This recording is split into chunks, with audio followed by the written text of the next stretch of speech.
Shalom, jemaat GPT Shalom Nomo Jajar. Bersyukur pagi hari ini kita bisa beribadah bersama-sama secara online. Kasih karunia Tuhan tetap menyertai kita dimanapun kita berada. Berkat Tuhan terus mengalir dalam setiap kehidupan kita. Pagi hari ini mari kita siapkan hati kita untuk kita mulai beribadah kepada Tuhan. Ini kami Tuhan, ini kami Tuhan. Pimpin setiap ibadah kami pagi hari ini Tuhan. Bertatalah Engkau dengan penuh Tuhan. Kami mau lawatan-Mu atas kami Tuhan. Terima kasih Tuhan. Terima kasih Tuhan. Engkau selalu ada dalam setiap kehidupan kami. Apapun keadaan kami Engkau ada Tuhan. Setiap perkara boleh terjadi dalam kehidupan kami yang tidak kami mengerti. Tetapi janji-Mu dalam hidup kami, iya dan amin. Penyertaan-Mu sempurna dalam hidup kami. Karena Engkau adalah Allah yang peduli. Banyak perkara yang tak dapat ku mengerti. Mengapakah harus terjadi di dalam kehidupan ini? Satu perkara yang ku simpan dalam hati, tiada sesuatu kan terjadi tanpa Allah peduli.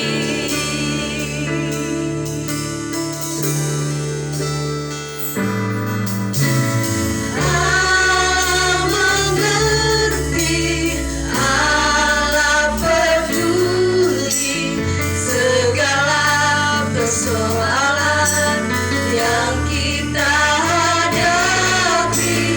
Tak akan pernah dibiarkannya ku bergumul sendiri, sebab Allah mengerti. Amin. Terima kasih Tuhan.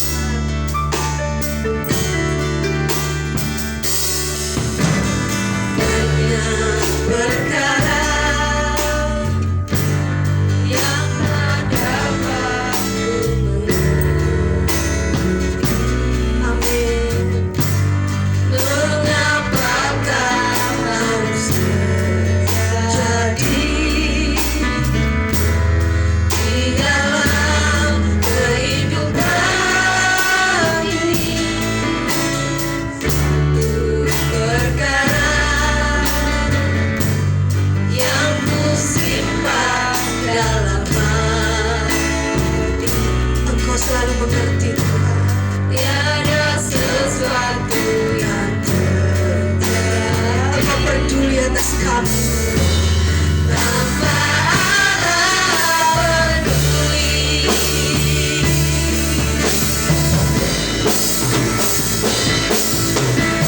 Allah mengerti, Allah peduli. Terima kasih segala persoalan yang kita hadapi. Kau tinggalkan kami Tuhan.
kasih Tuhan, Engkau selalu peduli, Kau tuntun langkah kami. Hari demi hari penyertaan-Mu, hari demi hari berkat-Mu baru buat kami Tuhan. Haleluya. Bersyukur, bersyukur, bersyukur. Engkau selalu ada, kasih-Mu melimpah. Yesus, terima kasih.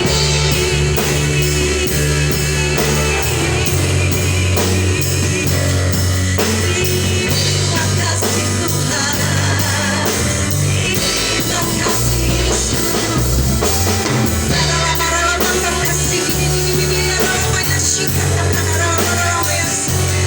Apa yang tidak pernah kami lihat, apa yang tidak pernah dilihat oleh mata kami, apa yang tidak pernah didengar oleh telinga kami, apa yang tidak pernah timbul dalam hati kami, itu yang Kau sediakan buat kami Tuhan. Tetap Tuhan, pemulihan, kemenangan terjadi dalam hidup kami. Terima kasih Tuhan.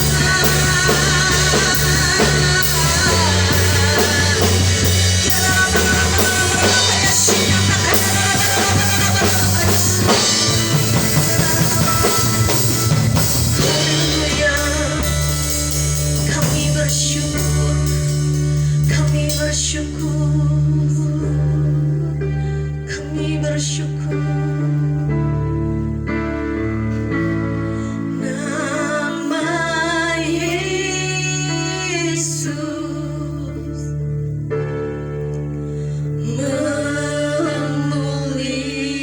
memulihkan. Amin. Nama Yesus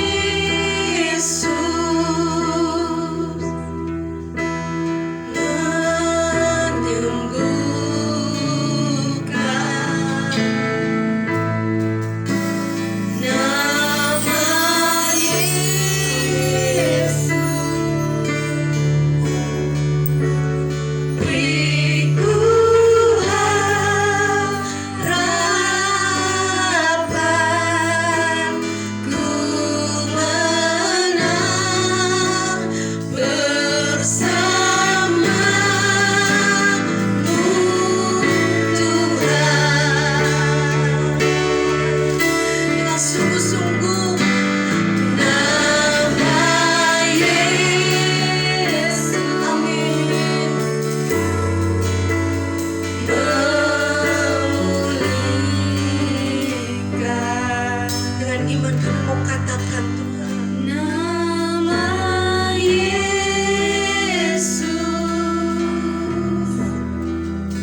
Salam, selamat pagi. Kita berjumpa dalam ibadah pagi hari ini. Tapi sebelum kita masuk dalam ibadah, mari kita berdoa terlebih dahulu. Bapa di dalam surga, kami bersyukur bahwa saat ini Engkau tetap menyertai kami, sehingga kami boleh hidup, boleh mendengarkan berita firman Tuhan. Kami boleh beribadah dan melakukan kegiatan kehidupan kami. Pagi hari ini kami kembali mendengarkan firman Tuhan. Engkau Allah yang baik, yang sangat peduli terhadap kehidupan kami. Dari hari ke hari Engkau sudah pimpin kami hingga saat ini. Tiba saatnya saat ini kami mendengarkan firman Tuhan.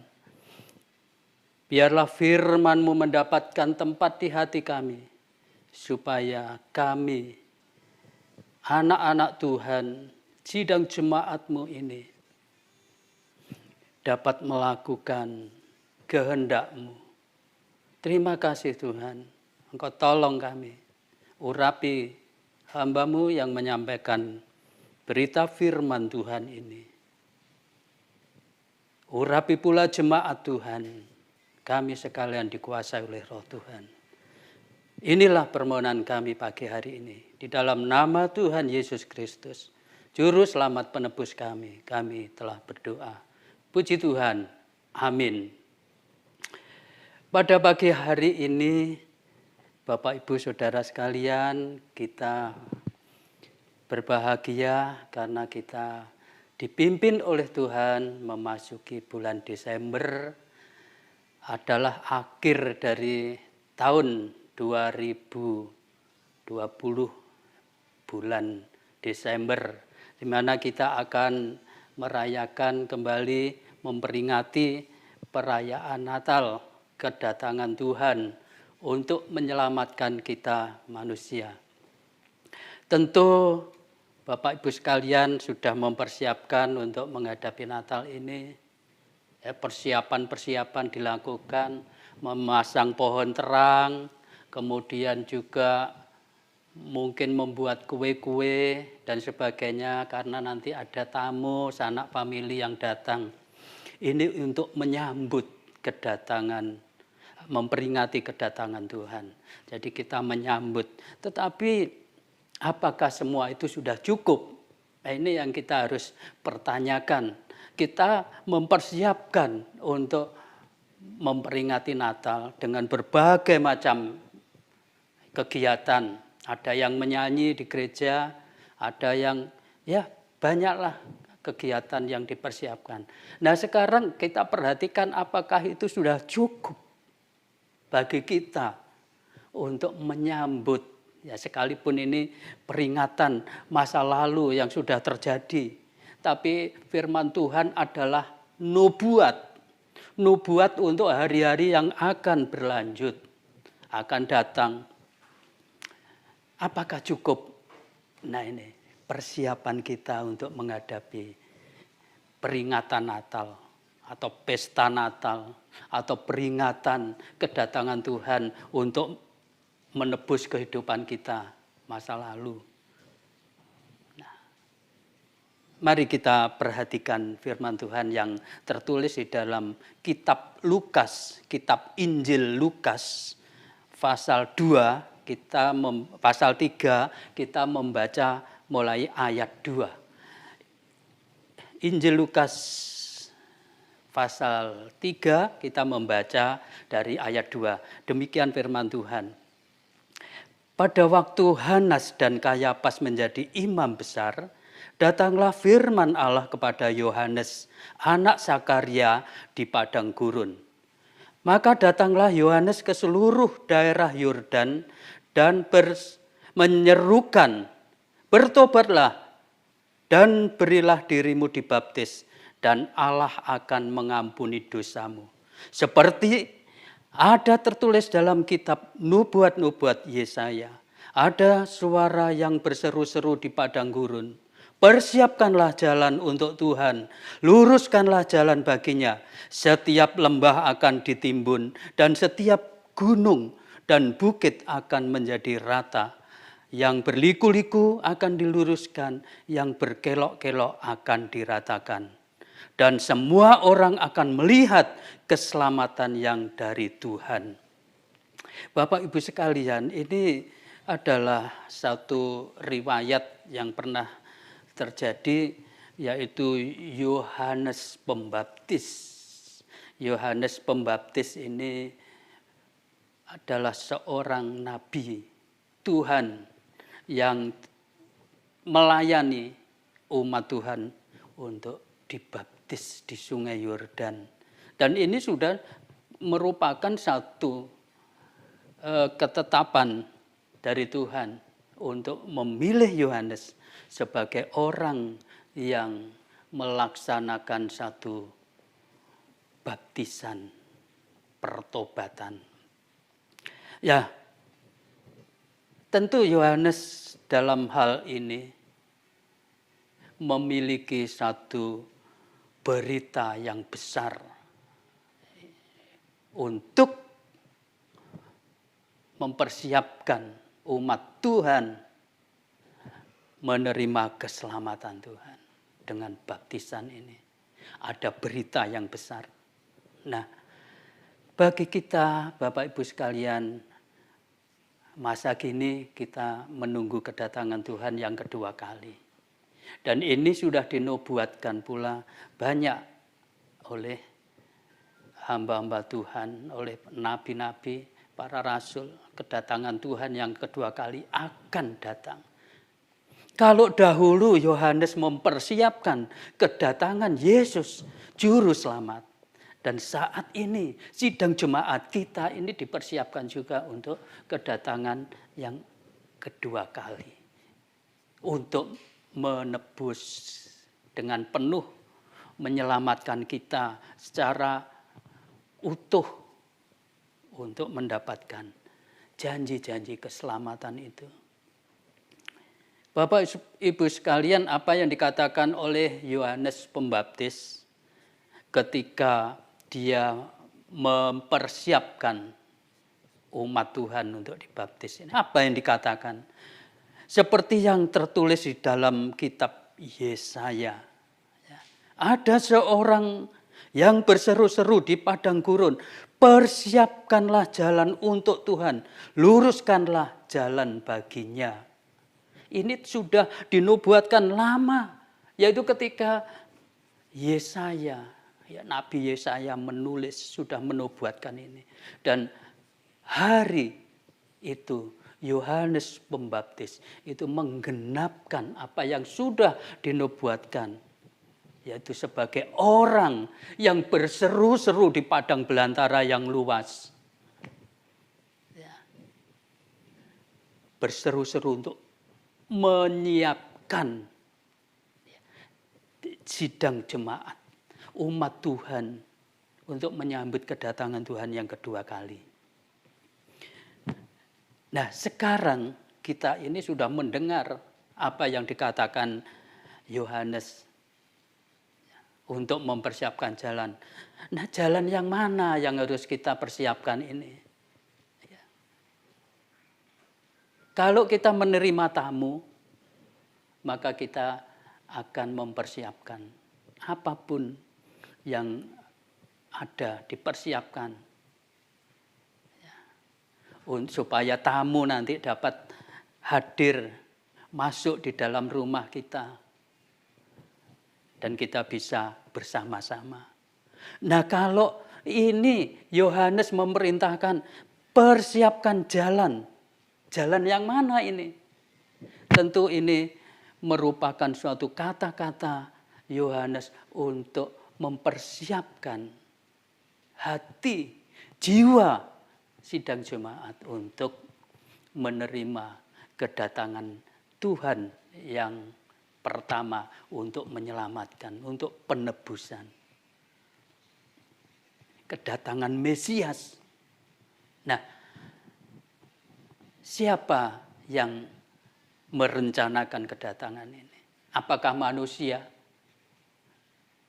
Tentu bukan. Allah sendiri yang merencanakan. Oleh kasih-Nya Dia mengutus anaknya sendiri untuk menyatakan kasih itu, menyelamatkan manusia. Dan Dialah yang disebut adalah Mesias, yaitu juru selamat. Dia adalah juru selamat yang datang untuk menyelamatkan manusia yang tinggal di muka bumi ini. Kalau kita yang saat ini ada di muka bumi diperintahkan oleh Yohanes untuk mempersiapkan jalan, maka jalan yang kita persiapkan itu adalah kehidupan kita. Karena Dia datang untuk kita. Kita datang, kita bukan datang kepada Dia, tapi Dia datang untuk kita. Maka kita mempersiapkan jalan itu, membuka hati kita. Yohanes mengatakan, ayat 5, setiap lembah akan ditimbun, dan setiap gunung dan bukit akan menjadi rata. Yang berliku-liku akan diluruskan, yang berlekuk-lekuk akan diratakan. Ini apakah berbicara secara fisik gunung dan jalan-jalan yang biasa kita lewati? Tentu bukan. Karena ini ada kaitannya dengan satu tindakan atau perbuatan. Persiapkanlah. Ini ada kaitannya dengan persiapan kita untuk menyambut kedatangan Tuhan yang akan datang kedua kali. Kalau ini Yohanes berbicara kedatangan Yesus. Yang pertama, tapi nanti kita akan menyambut yang akan datang kedua kali. Maka apa yang dipersiapkan? Yaitu hati, jiwa kita persiapkan untuk menerima Dia.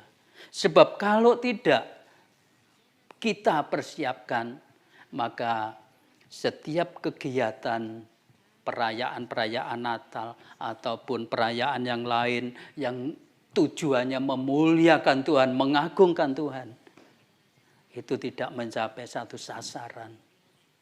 Karena peringatan-peringatan itu tanpa disertai dengan pemahaman di dalam hati nurani kita, apapun peringatan untuk memuliakan Tuhan, maka di sana ada hal-hal yang tidak dibenarkan Tuhan karena hanya mencari satu kesukaan untuk memuaskan diri secara pribadi. Ya, memang sidang jemaat semua umat Tuhan itu sudah memperoleh keselamatan. Patut bersukacita, memuliakan Tuhan. Mungkin bisa bersorak, bisa menyanyi, bisa menari di mana tempat disukai. Tapi apakah itu cukup? Itu tidak salah. Apakah cukup untuk menyambut Tuhan? Terutama kita mempersiapkan untuk menyambut kedatangannya kembali. Tentu tidak cukup. Karena itu datang dari diri manusia. Loh, aku suka merayakan Natal. Aku senang mengadakan dance, tari-tarian dan apa saja. Menyanyi, senang. Tapi sebenarnya bukan terbatas di situ kita merayakan perayaan besar ini. Tapi apa? Yaitu suatu tindakan mempersiapkan diri dengan meluruskan jalan.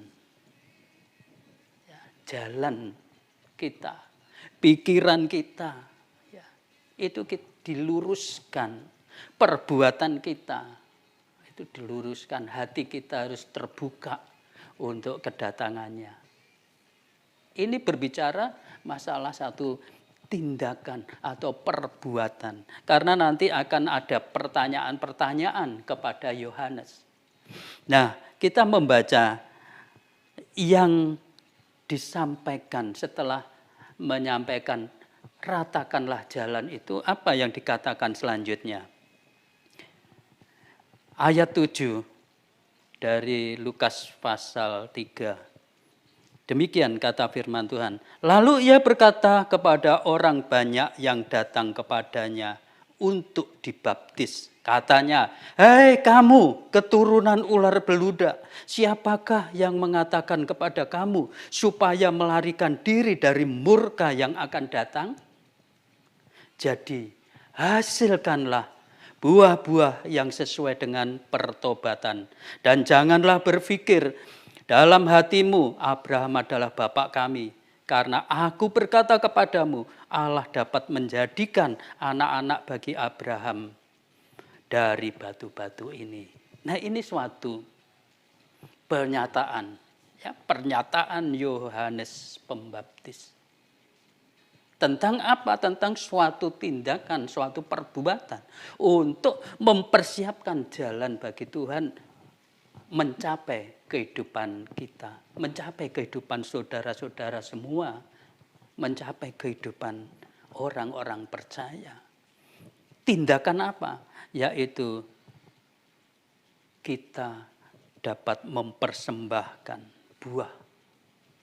buah kebajikan, buah-buah perbuatan yang berkenan di hadapan Tuhan. Ini buah-buah ini yang harus menjadi satu penyambutan untuk hadirnya Tuhan dalam kehidupan kita.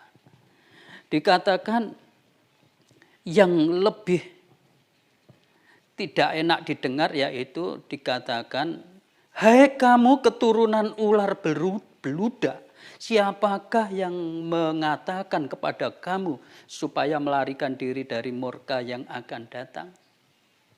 Nah, siapa yang dikatakan ular beludak? Apakah itu tertuju pada seseorang saja? Atau orang banyak? Atau satu golongan saja? Saya kira kalau Yohanes mengatakan, hei kamu ular beludak, maka ini berlaku bagi semua yang akan menerima baptisan Yohanes. Semua berlaku untuk semua. Hai ular beludak. Tentu ada yang berpikir, loh aku bukan keturunan ular beludak. Tetapi alangkah baiknya kalau itu menjadi suatu teguran untuk membuat suatu perubahan dalam hidup ini. Karena ular beludak bukan mengeluarkan buah-buah yang dapat dinikmati, tetapi racun yang mematikan. Nah, Bapak Ibu sekalian, akan ada suatu dampak dari sebuah perbuatan. Perbuatan baik berdampak, kita memperoleh balasan yang baik. Perbuatan yang jahat ada dampak, kita memperoleh balasan yang jahat. Ini satu ketentuan yang tidak bisa berubah. Karena kita diciptakan oleh Tuhan untuk melakukan satu perbuatan yang bermanfaat untuk sesama, untuk Tuhan. Bermanfaat. Tetapi kalau itu tidak terjadi, maka ya ada dampak yang tidak baik yang akan menimpa kehidupan kita. Pada ayat selanjutnya dikatakan kalau ada orang mengatakan, jangan kamu berpikir dalam hatimu Abraham adalah bapak kami, karena aku berkata kepadamu Allah dapat menjadikan anak-anak bagi Abraham dari batu-batu ini. Apa artinya ini? Mungkin ada orang mengatakan, loh saya ini keturunan Abraham. ya boleh saja ngomong. Tetapi permasalahannya kalau Bapak Abraham itu adalah orang yang dipanggil Tuhan dengan ketaatan melayani Tuhan menurut perintah yang disampaikan oleh Tuhan, dengan iman yang teguh, dengan segala akibat dari ketaatannya diterima. Ini Abraham. Tapi kalau orang mengatakan kami ini keturunan Abraham tetapi tidak menyadari kehidupannya ini harus untuk melayani, mempersiapkan diri untuk menyambut Tuhan, tentu tidak bisa dibenarkan. Maka dikatakan Allah dapat menjadikan anak-anak bagi Abraham dari batu-batu ini. Ya, apa yang seperti batu itu? Batu-batu ini apa batu-batu secara kasat mata, batu. Ini berbicara masalah hati yang keras seperti batu. Allah bisa mengubah hati yang seperti batu itu menjadi lemah lembut. Karena Yesus sendiri mengatakan, datanglah kepadaku, pikulah beban yang kuberikan kepadamu. Belajarlah kepadaku karena aku lemah lembut. Ini menunjukkan kalau orang yang dikatakan anak-anak seperti batu yang keras itu bisa berubah kalau mau belajar kepada Yesus. Nah, Allah dapat menjadikan anak-anak bagi Abraham dari batu-batu ini. Dari orang-orang yang tidak baik, dari orang-orang yang keras kepala bisa berubah. Ini asal mau mempersiapkan. Dengan satu tindakan yaitu mengeluarkan buah-buah yang sesuai dengan pertobatan. Ya, buah-buah yang sesuai dengan pertobatan. Buah apa yang sesuai dengan pertobatan? Yaitu keubahan. Siap mengalami satu keubahan.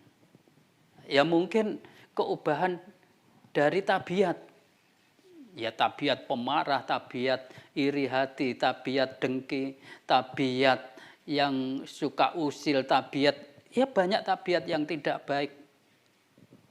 Berubah, belajar. Kalau tabiat yang tidak baik itu misalnya 10,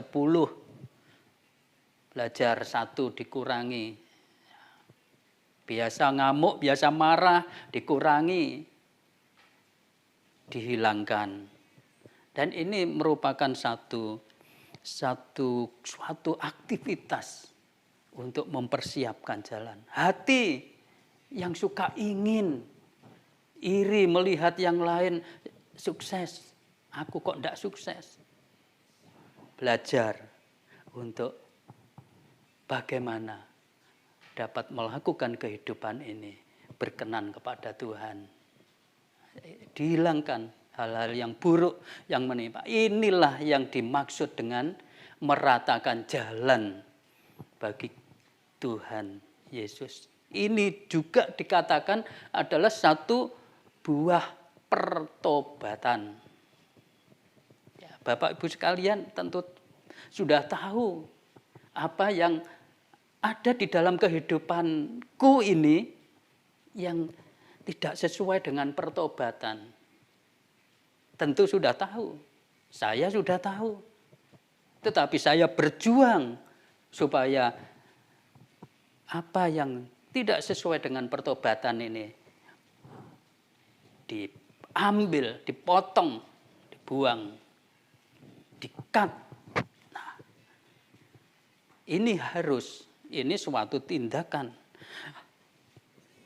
Ayat 9, kita perhatikan, ini kedatangan Tuhan Yesus yang pertama sudah mengatakan, kapak sudah tersedia pada akar pohon, dan setiap pohon yang tidak menghasilkan buah yang baik akan ditebang dan dibuang ke dalam api. Ini suatu peringatan yang keras, peringatan keras, yaitu kapak sudah menancap pada akar dan tinggal aja untuk memotong pohon yang tidak berbuah.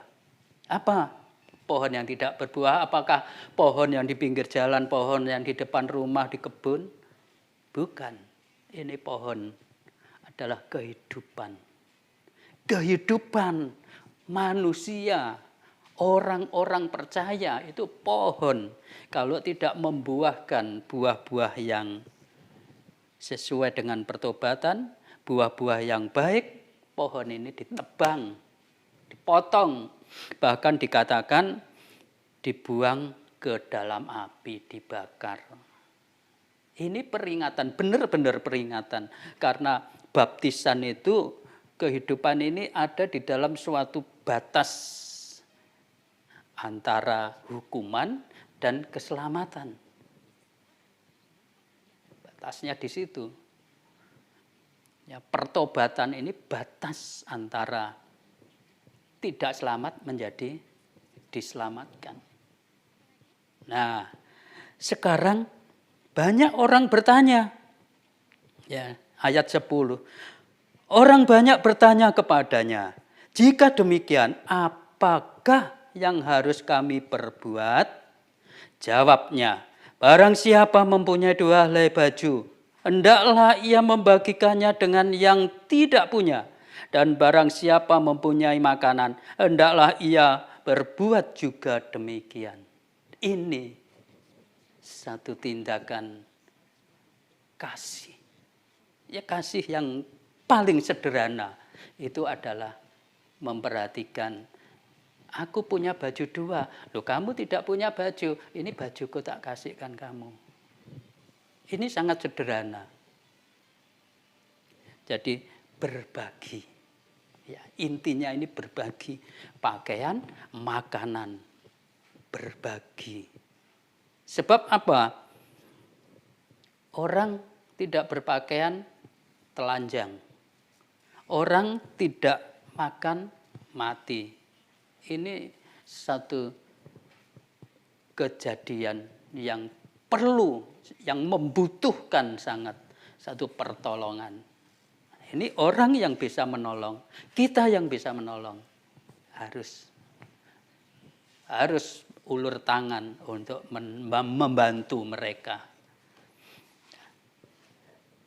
Ini pertanyaan orang banyak. Tapi ada satu hal yang dipertanyakan.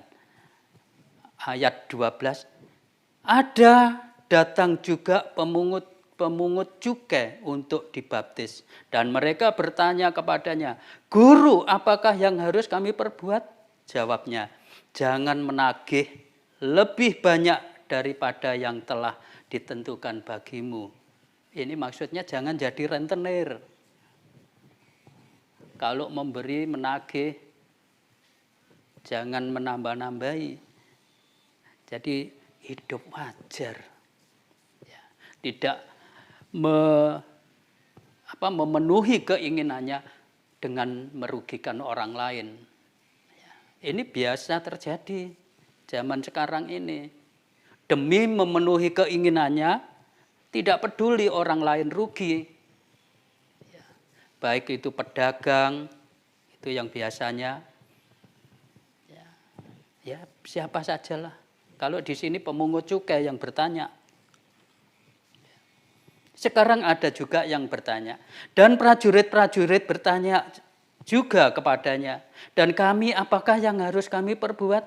Jawab Yohanes kepada mereka, jangan merampas, jangan memeras, dan cukupkanlah dirimu dengan gajimu. Nah, ini juga sangat penting untuk kita hayati. Prajurit-prajurit itu orang kuat, bisa juga penguasa. Jangan memeras, jangan mencari keuntungan karena memiliki satu kekuatan, kuasa untuk mengambil bagian orang lain. Ini satu pengajaran Yohanes Pembaptis. Untuk supaya kehidupan ini dapat mengeluarkan buah yang sesuai dengan pertobatan. Buah yang sesuai dengan pertobatan itu adalah satu aktivitas untuk mempersiapkan jalan bagi Mesias. Ya, Mesias datang.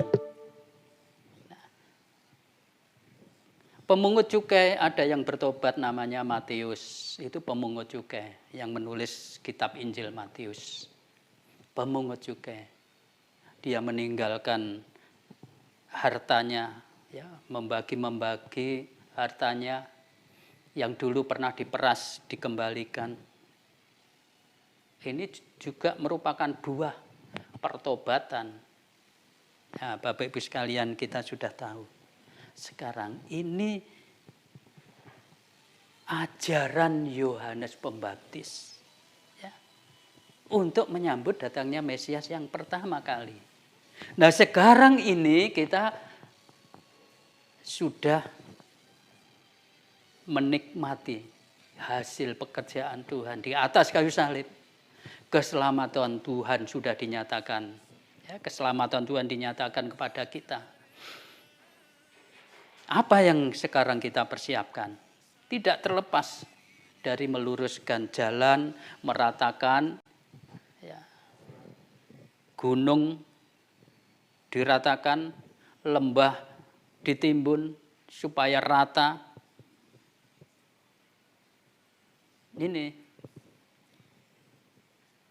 Ini yang sudah dilakukan. Maka kita setiap Natal seharusnya merenungkan, seharusnya kita melakukan satu perbuatan-perbuatan yang sesuai dengan buah pertobatan. Ini Natal.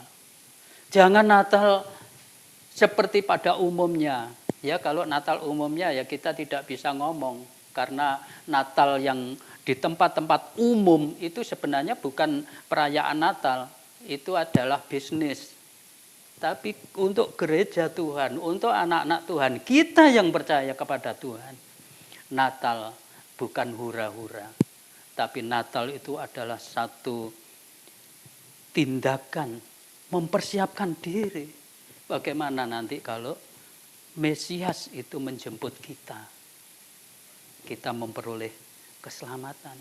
Jangan sampai kita seperti pohon yang sudah akan dipotong karena tidak mengeluarkan buah-buah yang sesuai dengan pertobatan. Bapak Ibu sekalian, inilah firman Tuhan untuk persiapan Natal yang akan kita rayakan. Ya mungkin hari-hari ke depan ini tanggal 13 dan besok 14, 15 sudah banyak saudara-saudara yang siap merayakan Natal itu, ya, menghias pohon Natal atau apa saja, pasang lampu, membuat kue-kue, sudah banyak. Nah, ini tetap kita renungkan. Ini karena teguran yang sangat keras. Dikatakan kapak sudah tersedia pada akar pohon. Yang dimaksud siapa? Apakah orang Farisi? Apakah pemungut cukai?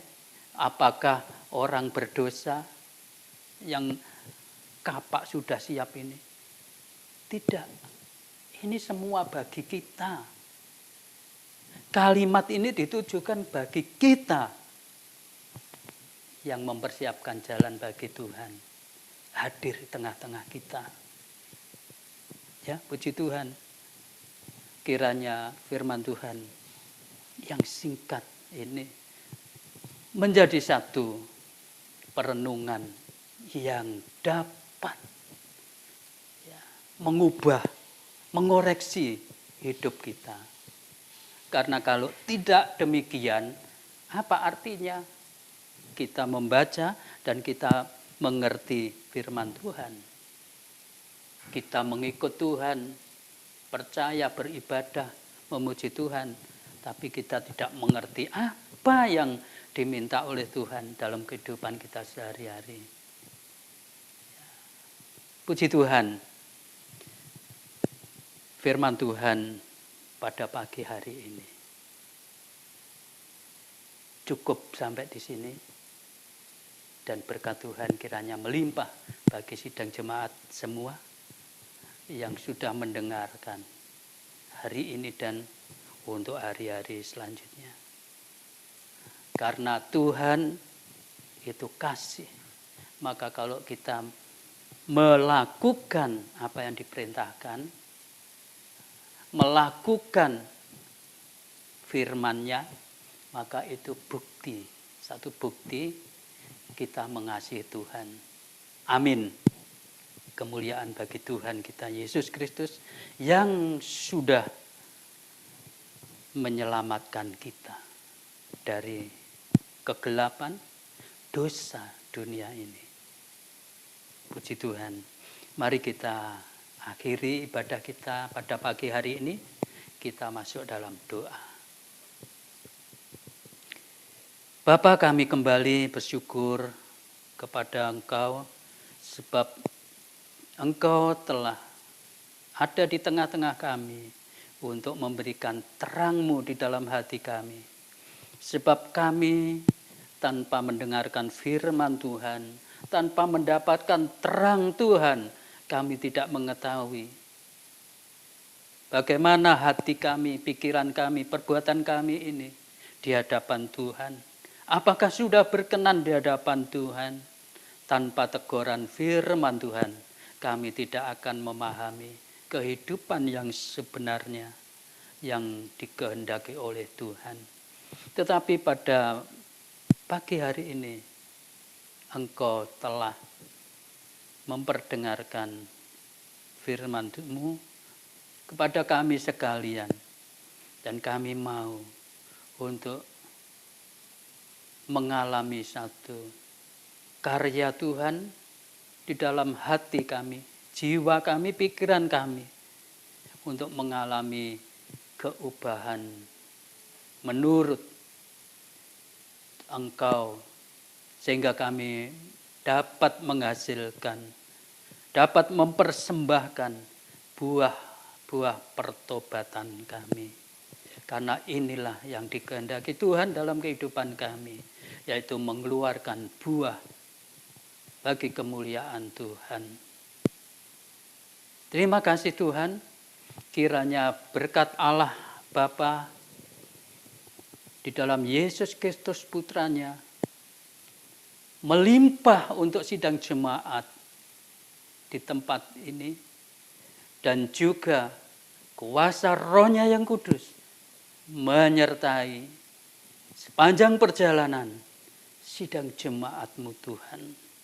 Hari ini, hari esok, dan selanjutnya, dari yang paling muda sampai usia lanjut, semua ada di dalam kuasa Tuhan, dalam kendali Tuhan. Sampai Maranatha, Tuhan datang kedua kali. Kemuliaan bagi Dikau Allah kami. Di dalam Tuhan Yesus Kristus, kami sudah berdoa, memperoleh berkat. Amin. Anda telah mengikuti ibadah raya online GBT Shalom Nongko Jajar Pasuruan. Persembahan dan persepuluhan dapat Anda serahkan di sekretariat gereja pada setiap hari Minggu pukul 9 sampai dengan pukul 11 waktu Indonesia Barat kepada para kolektan yang bertugas. Kiranya ibadah raya online ini membawa berkat bagi Bapak Ibu semua. Sampai bertemu di ibadah online minggu depan. Soli Deo, Gloria.